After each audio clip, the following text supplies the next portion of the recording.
Saint Ignatius of Loyola, a soldier transformed by Christ. In the 16th century, as Europe reeled from wars, reformations, and religious turmoil, God was quietly crafting a spiritual warrior whose legacy would transform the Church from within.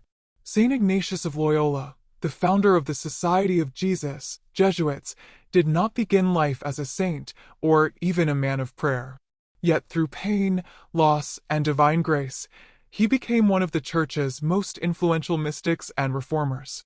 From soldier to seeker.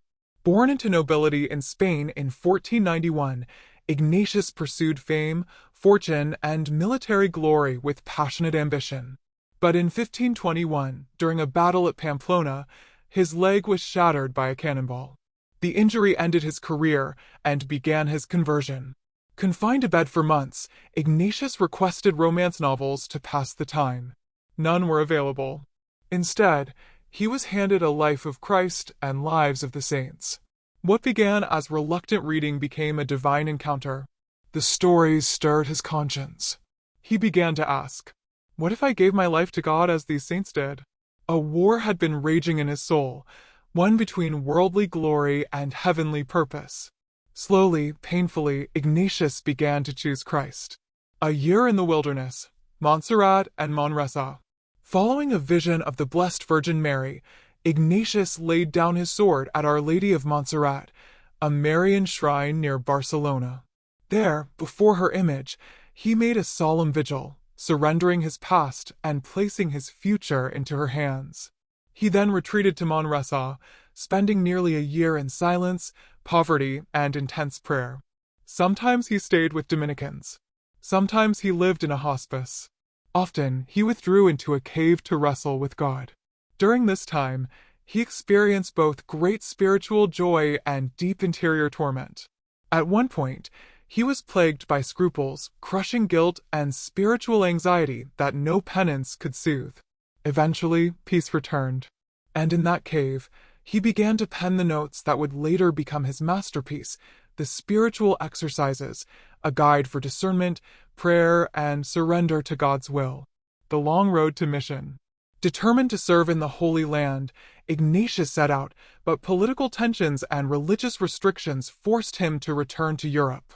So he pursued studies, first as a mature student, nearly starting from scratch. For 11 years he attended various universities, often facing opposition and suspicion. Twice, he was briefly imprisoned due to misunderstandings about his preaching. But nothing could quench his zeal. The birth of the Society of Jesus. In 1534, at the age of 43, Ignatius and 6 companions, including the future Saint Francis Xavier, gathered in a chapel in Montmartre, Paris. They vowed poverty and chastity and promised to serve the Church under the Pope's direction, especially through missionary work. When traveling to the Holy Land proved impossible, they offered themselves to the Pope's service. This decision became the foundation of what would later be known as the Society of Jesus, approved by Pope Paul III in 1540. Ignatius was elected the first superior general. While his companions were sent across the world, India, Africa, the Americas, Ignatius remained in Rome, writing letters, managing missions, and founding schools, homes for orphans, catechumens, and repentant sinners. He also established the Roman College, a model for Jesuit education worldwide. A spiritual vision, all for the greater glory of God. Saint Ignatius was not only a founder and administrator, he was a true mystic. His spirituality was grounded in the Trinity, a personal relationship with Jesus Christ, and deep devotion to the Eucharist. His life revolved around the principle captured in the Jesuit motto, Ad Majorem Dei Gloriam, for the greater glory of God. He believed that all human action, whether studying, teaching, healing, or traveling, should be done with pure intention for God's glory. To ensure unity and flexibility within the society, Ignatius emphasized obedience, especially to the Pope. Jesuits would take a 4th vow, pledging to go wherever the Pope sent them, with total trust in God's plan and mission for the salvation of souls. Spiritual takeaways from the life of Saint Ignatius of Loyola. God can use wounds to awaken a calling. Ignatius' conversion began through the trauma of a shattered leg. Our greatest sufferings may become the turning points God uses to shape our vocation. Books can open the soul. While looking for entertainment, Ignatius found sanctity. Be mindful of what you consume. God may speak through unexpected pages. True conversion takes time and trials.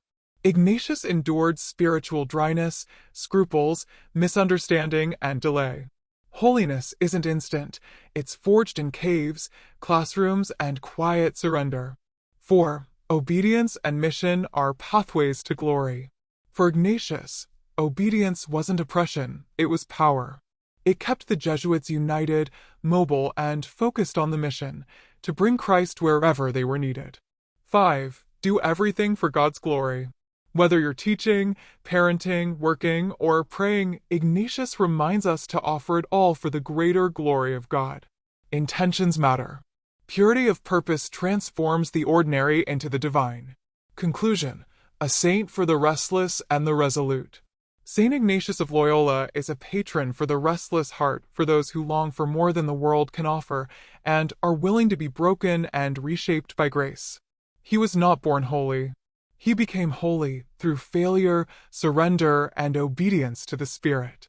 Today, the Jesuits continue his legacy across the world in education, missions, social justice, and spiritual direction.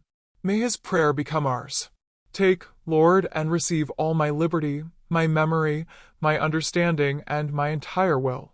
And may we, like Ignatius, live and love entirely for the greater glory of God. Thank you for watching. Please like, share, and subscribe. God bless you.